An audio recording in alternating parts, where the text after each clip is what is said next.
વંથલી તાલુકાના સુખપુર ગામમાં ફરી એકવાર દીપડાના આતંકની ચોંકાવનારી ઘટના સામે આવી છે. ગામમાં આવેલી ગૌશાળાની આશરે 15 ફૂટ જેટલી ઊંચી દિવાલ કૂદીને એક દીપડો અંદર ઘૂસી ગયો હતો અને ત્યાં બાંધેલી એક ગાય પર હુમલો કરી તેનું મારણ કર્યું હતું. આ ઘટનાને પગલે સ્થાનિક પશુપાલકો અને સમગ્ર ગ્રામજનોમાં ભારે ફફડાટ અને ભયનો માહોલ વ્યાપી ગયો છે.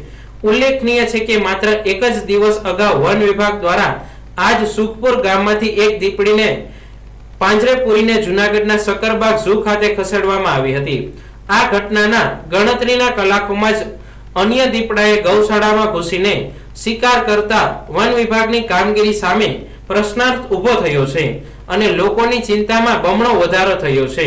સ્થાનિક રહીશોના જણાવ્યા અનુસાર છેલ્લા ઘણા સમયથી ગામની સીમ અને રહેણાંક વિસ્તારોની આસપાસ દીપડા તેમજ સિંહ સહિતના હિંસક વન્ય પ્રાણીઓના આટાફેરા સતત વધી રહ્યા છે.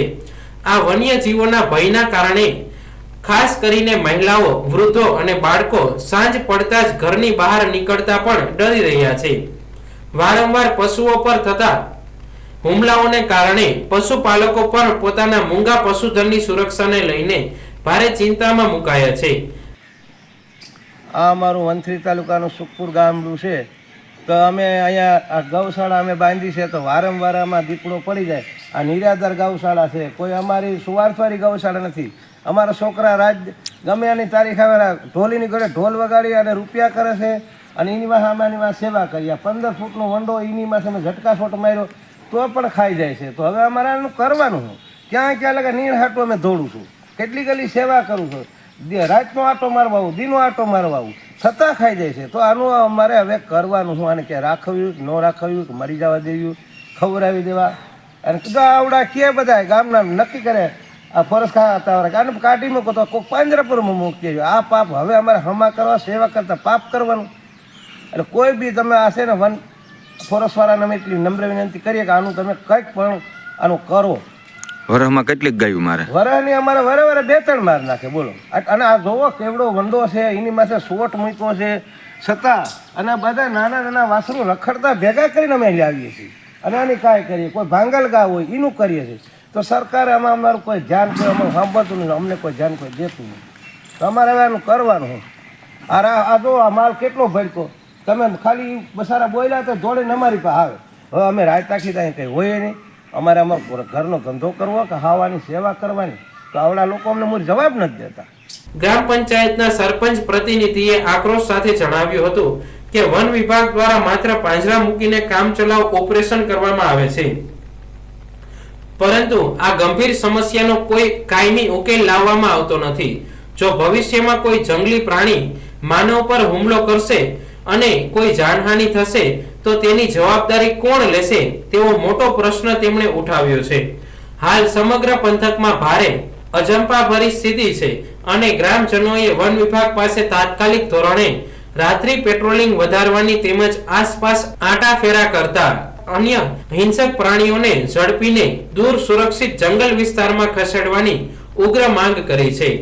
હું સુખપુર ગામનો, વંથલી તાલુકાના સુખપુર ગામનો સરપંચ પ્રતિનિધિ તરીકે હું વારંવાર ફોરેસ્ટ વિભાગને રજૂઆત કરું છું કે મારા ગામની અંદર પુષ્કળ દીપડાનું વસ્તી વધારો છે.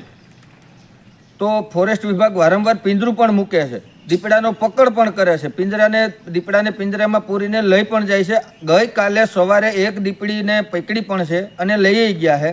તો સાહેબ આજે મારું કહેવાનું એવું છે કે આજે અમારી ગૌશાળામાં આ તમે જોઈ શકો 15-15, 17-17 ફૂટના અમે અમારા ખંભા તોડી, અમે કોઈનો 1 રૂપિયો ક્યાંય માગવા હાથ લાંબો નથી કર્યો. અમે અમારા ખંભા તોડી, બેન્ડ પાર્ટી વગાડી અને અમે ઢોલ વગાડી અને અમે પૈસા ભેગા કરીને એવડા ગોડાઉન, એવડા વંડા, એની માથે છતાંય દીપડો પડી જતો હતો તેની માથે ઝટકા શોટ માર્યો છે અને છતાંય હજી આજની રાતે દીપડો પડી અને અમારી એક ગાયનું મારણ કરી નાખ્યું છે.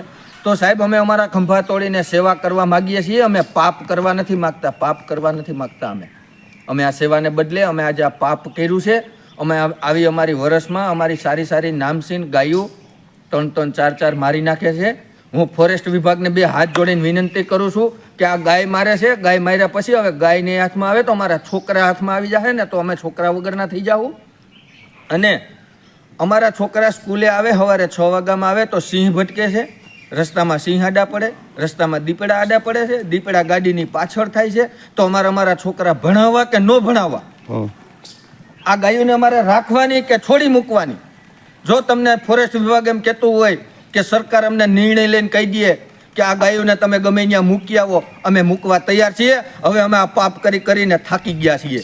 હવે અમારી બે હાથ જોડીને વિનંતી છે કે ફોરેસ્ટ વિભાગ તમારા આ ખાડાથી કાન હટાવી લો અને આ દીપડાની ગમે એ વ્યવસ્થા કરો. આજે અમારા ગામમાં સિંહણ છે, ધોળા દિવસે સિંહણ આવે, ધોળા દિવસે સિંહણ. આજે કાલે અમારા અજા વિસ્તારમાં, જે અજા વિસ્તાર છે ત્યાં એક મરણ થઈ ગયું છે, ત્યાં લોકો બેઠા હતા, ત્યાં સુધી સિંહણ દિવસના 3 વાગે 4 વાગે પહોંચી જાય છે. તો અમારે આ ગૌચરમાં ગાયોને ચરાવવા જાવી કે ન જાવી?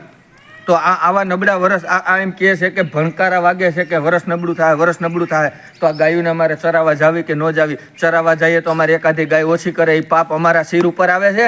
એટલે સરકાર, હું બે હાથ જોડીને વિનંતી કરું છું ફોરેસ્ટ વિભાગને કે આ તમે સિંહણને, તમારા સિંહના જે રાજના રમકડા છે એને તમારા રાજમાં રાખો. અમારે કોઈ જરૂરિયાત નથી. જય હિન્દ, જય ભારત.